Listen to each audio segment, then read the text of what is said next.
Hello and welcome back to Let's Play WCW / nWo Revenge with your host, as always, Mah-Dry-Bread, and returning special guest co-host, Shally. Hello, everyone. So this is the 14th and final episode of the Let's Play, which means final day of voting, of course, if the voting is going on, so check out the description. This should be the last 2 matches of the championship run. Although, I think with the credits, the episode is still going to be incredibly long. Still gonna be a full-length episode. Lex Luger for the second from final match. Alright. I don't know if I'd put him in second from final. I feel like by this point in his career, wouldn't it be near the end of his career? Yeah. Late WCW? I don't think he did much after that. Unless he's one of those guys who are really big on the indie circuit still. I don't know, there are a lot of old legends who, I didn't know were still wrestling, but apparently are, because they just kind of do occasional appearances on the indie circuit. Like, X-Pac is still wrestling quite a bit in Chikara, of all things, and, Wow. Marty Jannetty, of all people, is actually really big in Chikara. Oh. In fact, he's tag teaming with, X-Pac in Chikara's pay-per-views, and, he's going back by the name, 123 Kid. And he got rid of his beard, which, honestly, I think he looks better with the beard. The problem is he looks better with the beard, but at the same time he looks kind of drug-addled with it, so... Okay, well, it's X-Pac. He always looks drug-addled. Yeah, exactly. I love X-Pac, though. He's a really good wrestler. I don't know why people bash on X-Pac as a wrestler, because as a wrestler, he's very good. And he seems to be very... Well, as a person, other than the whole drug thing, he seems to be okay. But from all the interviews and stuff I've seen with him, he seems to be a really nice guy. And people usually have nothing but good things to say about him who have met him. So, at least he's not Jake the Snake Roberts, who's completely fucking out of control. Yeah. But then again, Jake the Snake Roberts is hilarious, so I can forgive some of that. And he has by far the best DDT ever. Like, Ravens looks awesome, but Jake the Snake Roberts' DDT looked better. Wow, I'm beating the shit out of Luger. Uh-oh. Right when I say... Oh, no. No. I was gonna say, right when I say that, he makes a comeback, but no, I floored him pretty fast. Wow. I think we're gonna get to the championship match pretty fast. Got it with a Diamond Clash. I still don't know how that move hits the head. See, with Antonio Cesaro's Neutralizer, I can kind of see how it hits the head. I guess it's supposed to be like a pedigree-like move. Yeah. But with the Diamond Clash, I'm just not seeing it. It really does look to me like it's aimed at the body. Like the stomach and the chest. I can see that. It's funny, there aren't a whole lot of moves other than strikes that are aimed at the body and chest. But I think that it would really hurt, so I don't know why. And now he's bleeding. I think we can get the pin right here, honestly. Let's do a top rope one. I want to get a fancy one in the last episode. Yeah. Get a replay on that one. Good. Oh, fuck off. Come on. Let's do it again. What is with Luger in this game and no-selling finishers? Jesus. It's like this in the US Championship, too. Nice. Alright, beat him with 2 consecutive Diamond Cutters. Now it's time for the final fight. I better have gotten a big bonus for a finishing move on this. Yeah. And that's the noise of the hangout. I'm just gonna tell it real quick that I'm still there because I can't figure it on its own. Sorry guys, I can't really do anything about that. Every hour it automatically does that. Yeah. Really hate that it does that. Google Hangouts, by the way, is how I broadcast my screen to people co-commentating. And time for the champion, and the game really wants us to know this is in fact a fight. Indeed it does. It's also the only way you know the referee exists. Apparently. And we're fighting Rowdy Roddy Piper, who I think is a very good choice for World Heavyweight Champion. He's got real good strikes in this game.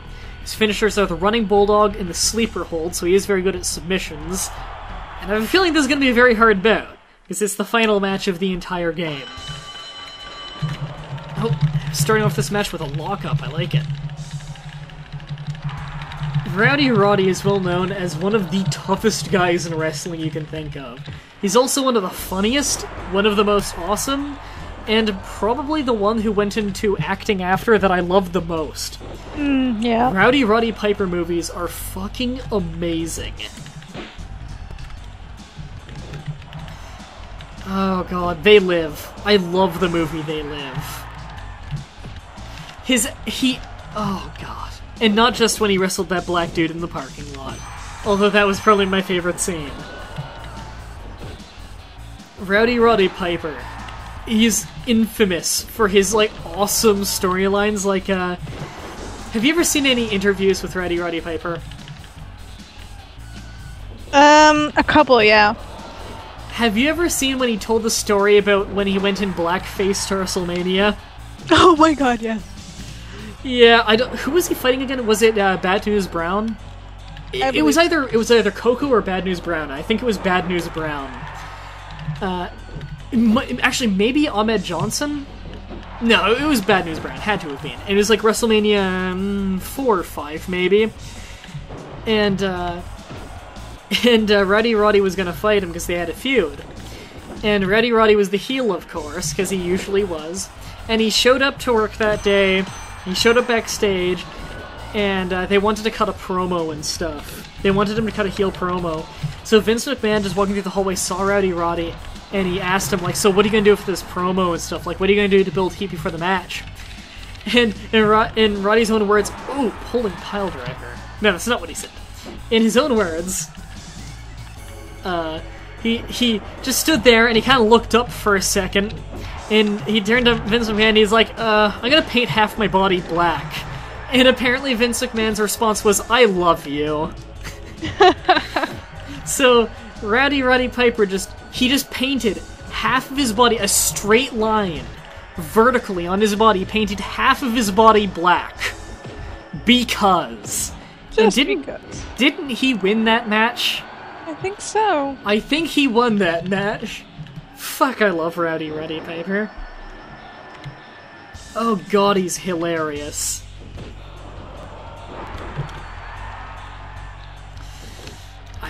I'm doing pretty good in this match, actually. I thought he would do better than this. Yeah. Well, I guess he is doing I guess he is doing a lot better than some people, but still. Palancha! Oh. Ouch. I don't think he was close enough.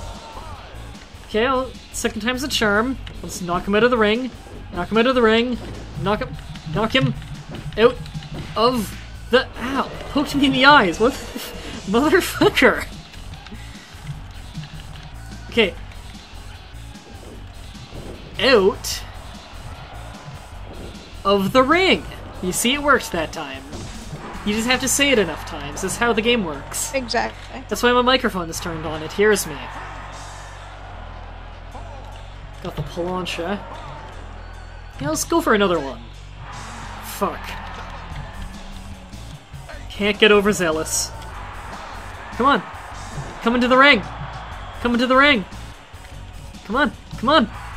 Bring it. Bring it. Yes. Nice. He's gonna no-sell? Yes. Mm-hmm. Let's try again. Pop up this time. No replay on that? Come on. I love how that's like the only version that doesn't get the replay. Yeah. Yes! Yes! Well, only 9 minutes. And now the episode is going to be 40 minutes long because the credits are so goddamn long. Oh, and gotta show you the credits. intro. Gotta show you the intro too. We gotta see some replays on that though. That looked great. That did. Looked really good. Nice square in the center of the ring. Rope break, what the fuck? Mr. Elastic. nWo runs in for no reason. Oh, Hummer drives up. Yeah. Typical. It's WCW. They all drive Hummers. Let's watch one more replay on that. The production truck drives up. It's actually a Hummer.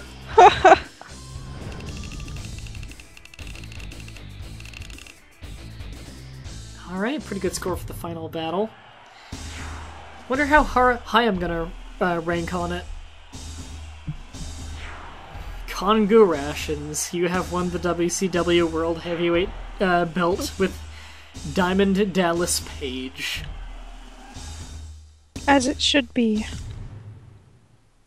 Come on. I want to know my score. I wonder who I got. I wonder.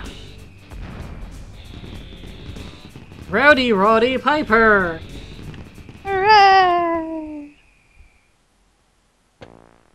Wow, I guess I didn't even rank on the scoreboard. Wow. Time for the never-ending credits. The never-ending credits, indeed.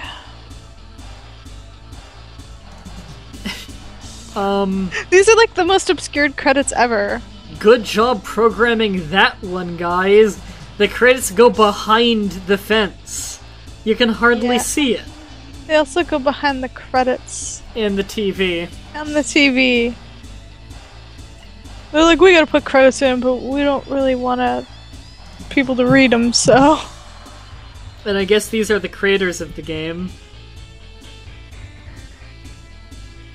Smashing their heads on keyboards. The amount of frustration these people must have experienced. Drunken karaoke.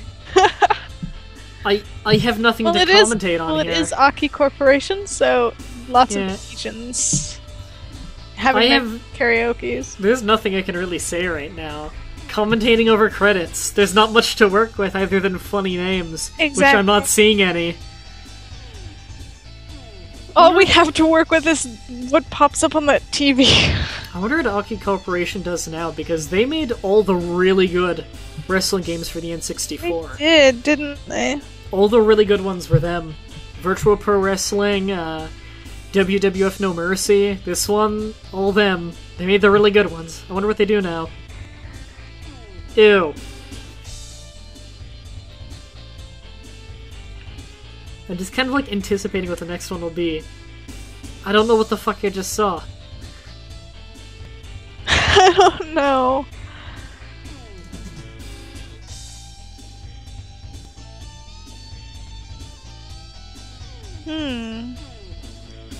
Well. Fuck. So I guess I should say my final thoughts on the game. My final thoughts on the game... I don't know what the fuck that was in the bottom left-hand corner there. Obviously not as good as WWF No Mercy or Virtual Pro Wrestling 2, but I do still think it's very fun. Although the tag team matches fucking blow. Yeah. And it was kind of repetitive. I feel like there's a lot less to the game too than No Mercy, where the story mode in No Mercy is like basically never ending. It's crazy the amount of depth.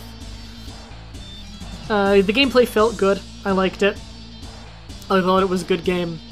And, yeah, I think it could be improved a lot, though. Especially if they just put people's fucking theme songs in and have them create a wrestler. Exactly. Would have vastly improved it. You know, some people's finishers proper. Yeah, Disco Inferno. Jesus. Disco Inferno's Jesus. I just wanted to establish that. That was important. Yeah. Shelly, what are your final thoughts on the game? Damn it, Kidman. Damn it, Kidman. That is my final thought on this game, is damn it, Kidman. I kind of like how many jobbers were in this game. They really did put just about everyone in. Yeah, it had a pretty... Actually, for this kind of game, as early as it was, they had a huge roster. Yeah. A lot of characters. You don't see that in the earlier, you know, fighting games and wrestling games and stuff like that. Oh, yeah. Half the time you don't even see it these days. Actually, the new WWE 13, which I don't have yet, actually, because I don't even have, like, a PS3. But I do plan to get that eventually, because it looks like it's really fun. But that game, with all DLC characters, which are still being made, I believe, the reason those... Actually, there's a reason for there being DLC characters, which is, they have to start production on the characters about a half a year before the game comes out. Yeah. Because it's the lengthiest process, so the characters they wanted to include that have debuted since before then, or since after then, like Antonio Cesaro and Damian Sandow, people who are already, like when they already picked the roster is when they would have been included. They're being included as DLC, which is kind of unfortunate for me that I have to pay money for all the characters I really want. Like DDP is DLC, which I'm happy that he's at least in another game, because till this point, I think the only WWE game he's been in is Shut Your Mouth. Which I love that game, though. but the roster, I think it may be the biggest roster of any WWE game yet. I think I heard something like with DLC characters, it's got like 82 people or something. Oh, wow. It's huge Very roster. impressive. Which is good, because I love big rosters. I like the variety. And I always like to play as, like, jobbers, usually. Yeah. It's because most of the time I'm not interested in whoever is in the main event. It's only until recently when WWE started, like, using people in the main events that I actually really like. Exactly. And there's still a lot of people who, like, are really underused, who I feel like they have a lot of potential, like Kurt Hawkins and the Usos. I feel like they're really underused. Tyler Rex was pretty amazing, but they were using him. They just stopped using him because I think he asked for his release because he wants to spend more time with his kids now that his... I think he's got like a son or something who's finally starting to get like of school age, so he wants to be home more for him. Yeah. Sucks that I won't see him wrestle more, but at least he asked for his release for a good reason, I say. Also, THQ, you're quite boring here. What with your not having any, Crazy Japanese face animations? Yeah. Also, Why THQ, can't you be Aki Corporation? Come on. THQ is still producing all the WWE games to this day. And THQ, oh my god, do they need the money. Yep. They're, like, near bankrupt right now. Which is funny, because they do have good titles that they produce. Then again, the games are made by Ukes. They're not made by THQ. THQ just publishes them.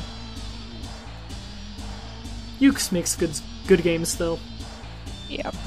Actually, the guys who did I don't remember what company it was, but the guys who did the Day of Reckoning games for GameCube, they do the Wrestle Kingdom games, which are they're over in Japan, and I believe it's not like for any specific company. I believe it's like a combination of Pro Wrestling nWo, New Japan Pro Wrestling, and another one, but I'm blanking on which one. Which is really cool. That has people from like different wrestling companies, like for instance in Fire Pro Wrestling, it's got wrestlers from all around the world, including like all different Japanese yeah. Like for instance the Game Boy Advanced Fire Pro Wrestling games, which I actually Let's Played one of them. They have the biggest roster of like American wrestlers of any Japanese game, I'd say. And in the Japanese version, they're even called by their real names, whereas in the North American release, they had to rename them under, like, fake names that sound like their names for legal reasons. Is that it for the credits? I think so. Yeah, it looks like the credits are finally over. Now we get to watch the intro, which now I we never get to see showed. the good part. Which is why Sting has so many tombstones, right? Yeah. And Hogan. And Hogan. Or Horgan, or whatever you called him. Horgan! I think it's Hogren? I don't know. Atlanta, Georgia. I just want to point out, does this feel at all like the intro to a wrestling game? It's the Hummer! Oh no, it's a transport truck. I guess that's the WCW production truck. Possibly. Driving through nowhere, Atlanta. Yeah. Is this Bad Street, Atlanta, GA? The baddest street in the whole US of A? Of course. I heard that that it's badder the farther down the block you go. And also those tires were spinning backwards. Did you get my reference? Yes. Good. Oh no, something's on fire! Fabulous Freebirds theme. What? Sting? Sting? I was thinking maybe it was Bret Hart burying Goldberg in the sand. Quite possibly. And, that's it, guys. I don't think it ever... You just have to click a button. It never finishes this. Sorry, epileptic people, you're dead now. So thank you everybody for watching this Let's Play. Remember to vote on what the next Let's Play will be, if there is in fact the vote going on. This has been Mah-Dry-Bread and Shally, and have a nice day. See ya.